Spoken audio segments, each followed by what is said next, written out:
медика. Пожалуйста, представители команды, отправьте его сюда. Довольно серьезная травма.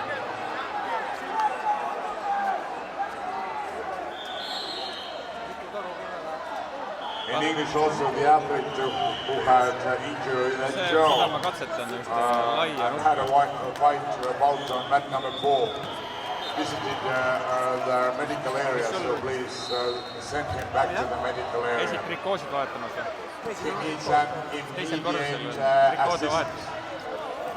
No mine vaata. Aga ma ei tea, kes saab osta ka. Pooled on seal sellised ära kasutatud.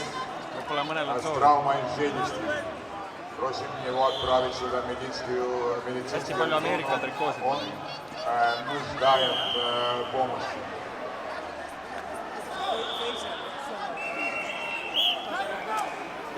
Teine jah, siit trepist üles. Ma eile tegin story ka, et kas vahetud oma neid trikoosid. 75% pani jah. Või siis on mingi värk. Täna oli 2 korda rohkem neid seal.